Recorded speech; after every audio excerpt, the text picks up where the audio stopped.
Hey YouTube, I have got a new video for you guys that I think some of y'all will like. I am going to, with the help of my better half, go ahead and film the process of canning beans. What we will be canning, let's see if I got this here, and I have to hold it right side up. We'll be canning black beans today. I think I got enough packets of this stuff to do about 7 jars, maybe enough to fill a pressure canner. So in this video I'll be walking you through the method that I use. It's loosely based, actually it's pretty tightly based on the instructions out of the Ball Blue Book of Canning. Also the Presto canner that I bought came with instructions on it. I've made some modifications and I've mastered it. And I know the light looks a little washed out. That's because there's a daylight bulb running above us here in the kitchen. But anyway, so I get the equipment together real quick and clean up the countertops, get everything good and sterile and ready for prep. And we'll walk you through the steps. Canning beans is quite easy and it's easy to master. So just stick with us and you'll know how to do it. Take care. Okay, so the first step, I just put these in. I took all the packets of black beans and I put them in this large pot, and they will soak for 8 hours overnight. And that will get them ready. If you don't, I found you can quick soak them, which basically you bring them to a boil for a period of time. It works, but what happens when you do the quick soak is they don't grow to their full size, and when you go to pressure can them, they will drink the liquid that's with them. When you reach that final stage and you're ready to throw them in there, they will drink up the liquid and you will have dry beans, not dry beans, but they won't be fully immersed in the cook water, which becomes the sauce that the beans are in later on when you can them. So I have found that doing the overnight soak is the best way. So we have just did this. I did this just a few seconds ago. We're going to wait 8 hours, and through the magic of YouTube, we will come back and we will begin processing. Okay, I thought I would bring this up now because I've seen a lot of people make this mistake and I've seen them destroy their pot. This is how much water goes in there before you put the jars in. That black in the bottom, that'll happen. Any pressure canner, if you have mineralized water, sometimes you'll get that problem. You can put a little vinegar in, that helps, but you're never going to really completely prevent that. It was that way after my third canning run. It started to do that. So anyway, but over there's a notch, and you fill it to the top of that notch. It's not visible easily in this, but yes, there is one. And before you put the jars in, don't fill it that full after. That's way too little water, and you will boil the water out of your pot on a longer run. So it's not so much the water that does the cooking. What happens in a pressure canner, the water becomes steam, and under pressure it sits at about 240 or so degrees. I usually can at about 12 pounds. And that's somewhere around 240 degrees. You're using the superheated steam to do the cooking more than the water. The water is just to supply the steam. You know, when it hits that boiling point at that higher pressure. So that's a mistake I thought I would point out to everybody before you ever do this. It says it in the instruction book. If you don't believe me, go find a Presto canner book and it will tell you that. And anyway, so let's get on with this. This is just the dry run, and so I'm just showing you these things before we actually get into the batch processing. I've never run this old stove. This is an old stove I rescued out of an old travel trailer. I didn't steal it. It's on my property, and it was thrown in as part of the deal. But we had no stove in the main house, so that's where this came. And that's where it came from. And this is the first time. I've always done this electrically, but I need the circuits for the heaters right now because we're getting close to freezing, and every room needs a heater that we're in. So we're going to do the run-up. And you just have to excuse the look of it. It is ancient, and these, you know, even though I scrubbed and scrubbed, there was stuff I couldn't get off of it. But it does run, and it's actually heating that water right now, so I'm going to pop the lid on. But just to let you know that one thing, don't ruin your pot by not doing that right. Okay, the lid is on, and we're waiting now for the water to heat, which shouldn't take too long. This thing actually kicks out, for a camper stove, it kicks out a pretty massive flame. The trick to this is you get this up to pressure, and then you cut it back to wherever it will hold. You want it right at the spot where it'll hold, you know, where it doesn't lose pressure and stop chug-a-lugging. And this is how you regulate the pressure. When this comes to a boil, it'll start jetting steam out, and I'll show you that. And at that stage, you'll want it to vent for about 10 minutes. So let's get to that. Okay, something I forgot to mention. And this, sorry, I'm having to do this through the viewfinder. This is the regulator valve that sits on top that provides pressure control for the pot. If you got the cheapy Presto like I have over there, it doesn't have a gauge or anything. This is how it regulates its pressure right here. When the pressure goes above, it kind of lifts off a little bit, and then when the pressure comes back down, it sits back down on the little nipple on top there. So it kind of does this. That's how you know when you're up to pressure. The way you set the pressure on this thing is these rings. It comes with 3 rings, well, 2 rings, without anything on it.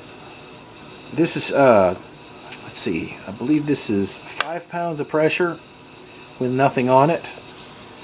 One ring is I think it's like 10 or 12 pounds, and then with the third ring, that's 15 pounds of pressure. So it's 5, 10, 15. It says 12. The book says 12, and I'm guessing that's where it just, yeah, that's got to be right.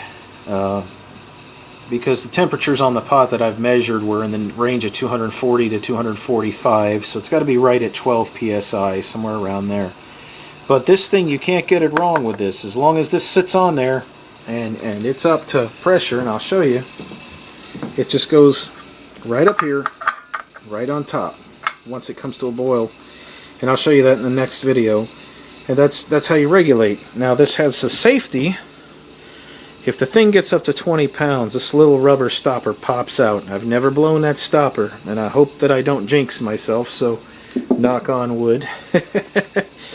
It also has, and almost all pressure canners have this, that have the twist-off design like this one does. This peg here, when it gets up to a good healthy boil and the pressure starts coming up, that peg goes pop, it pops up, and there's a cam in there that locks in place. And you cannot undo the lid until the pressure comes down and that little pin drops. So that's basically the function of the pot, and that's how it works. And I'll show you its operation. Right now we're heating the water inside, and this has to stay off while you're heating because you want to see that steam jet that's going to come out of there. And I'll show you what that needs to look like. So on with the show. Another cautionary tale. And I should tell you this is something you also need to know if you're doing work on one of these older stoves. And this is more common, I think, with propane stoves and natural gas. But if your flame, let me see if I can show you. You see that yellow? You don't want your flame that high. When you see yellow like that, little yellow tips, you're making carbon monoxide. Yellow is a sign of incomplete combustion. So the highest you should, when you do this kind of work, trim your flame back. Oh, I'm going higher. Trim your flame back until that yellow just, until it disappears. Now those little orange flecks you see, that's dust particles and other things that are drifting into the flame and getting burned off. That's completely benign. That won't cause you any trouble. But that's the highest you want to run your burner, is just high enough. You don't want to see any yellow in that flame whatsoever. Set it where it's all blue. Yellow is bad. So just another tip, just to let you know. And you see it more commonly on these old stoves than on newer ones. You know, I'm guessing that the regulator, this stove actually has a little mini regulator. It's like a second stage regulator in the back, is set a little too high. But it still cooks good. You have to trim the valves back a little more. That's the difference between high and light. Light is super high, and then you switch it down till it clicks, and you get on high. And another click is medium, and another click is low. This is old Magic Chef. But anyway, that's just a safety tip. That'll keep you healthy. So be careful of that and avoid carbon monoxide. Okay, it's been about 10 minutes of heating on that flame, and you can see it's just now starting to get there. This is not what you want. This is the beginning of venting. This is almost a steady jet. It will come on up to a boil. And then I'll show you what you've got to do at that point. But yeah, about 10 minutes and we're almost to a boil. Okay, as you can see now, this is getting closer to what you want to see as the pressure comes up, and it is coming up fast.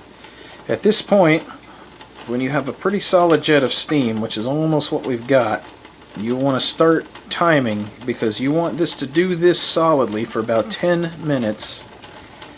And that gets all of the air out and replaces all the air with as much steam as possible in the pot. Having air in the pot, having air pockets in the pot rather than having all steam, can cause erratic pressure fluctuations, and you don't want that. So when you get a fairly solid jet of steam, which this is becoming, then you start timing and you let it vent for 10 minutes, and that gets everything uniform inside the pot.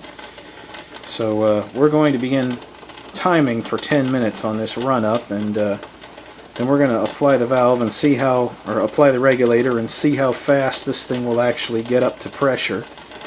So on with the video.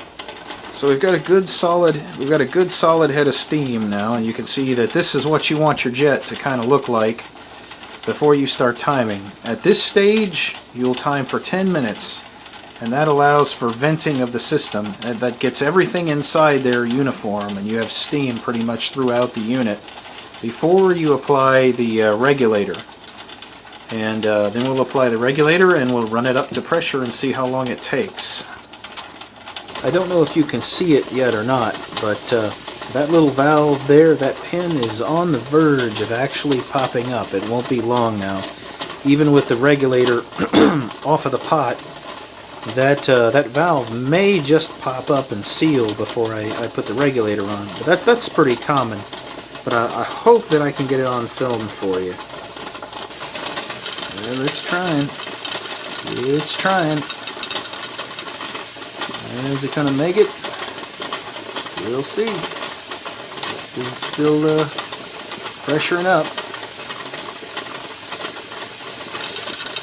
And whoop, whoop.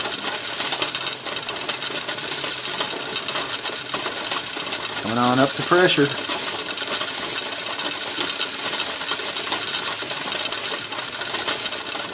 In just a few seconds, that thing should just pop right up. Uh-oh. It's trying. It's trying. Will it? Boy, look at it going. And, oh, there it is. As you can see, that head of steam has really gotten going good. There's the solid jet.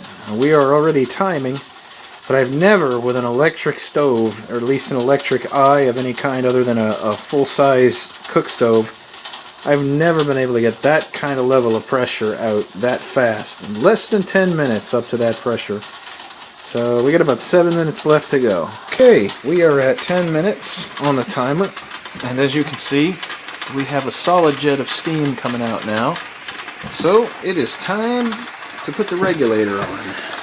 Now, this might be a little tricky because I'm doing it through the viewfinder and I may burn my hand. But there. Now we wait for it to come up to pressure. And when it comes up to pressure and starts chugging, we will cut back on the heat and we'll see exactly where our burners have to sit when that occurs.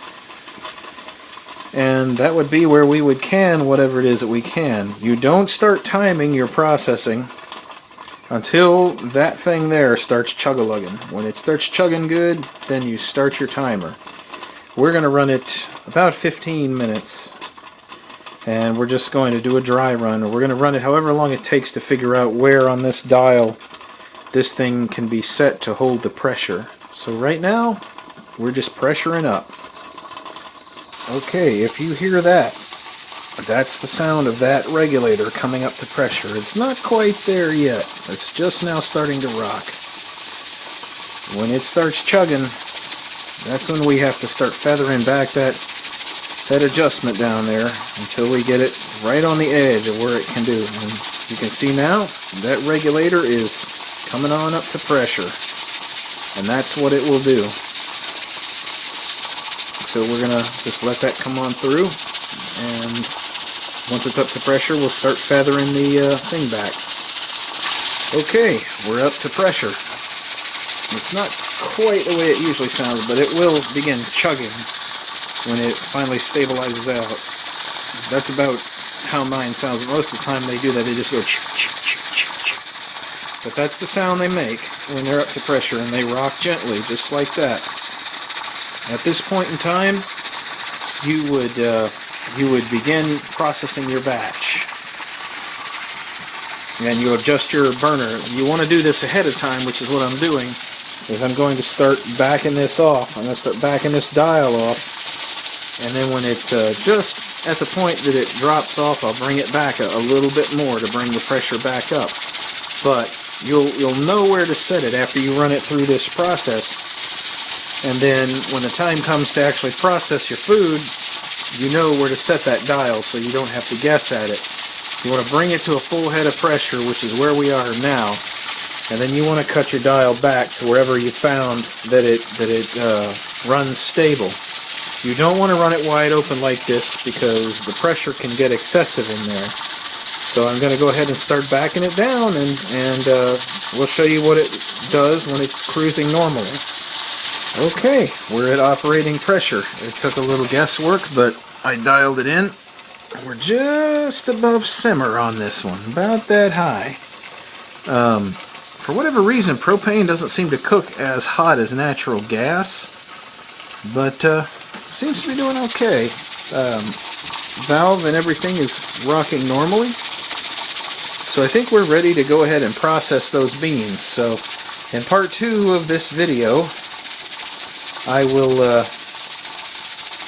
start on that. Those are soaking out there in the dining room on the table where they won't get harmed by any of the work I got to do. I've got a lot of dishes to wash tonight because we're going to get everything here prepared, and away we'll go. And we will show you the steps for canning beans. And we're going to be canning beans from, well, I'll talk to you about that in a sec. I'll stop the video now and then I'll conclude. I'll stop this segment. Okay, so in conclusion, part 2 of this video, we will get into the doing of these beans. They're over there on the table, and they're soaking. They got about 7 hours left, maybe around about that much. So we'll be putting those in the canner about noon today. In the meantime, I got to go make preparations in the kitchen. But stay tuned, and we'll get you those instructions, and you can watch how it's done, and hopefully learn a little something that can help you. I guess that's it. Take care, YouTube, and thanks for watching. And like I said, drop in on part 2 of this video, and we'll get that to you. So long for now.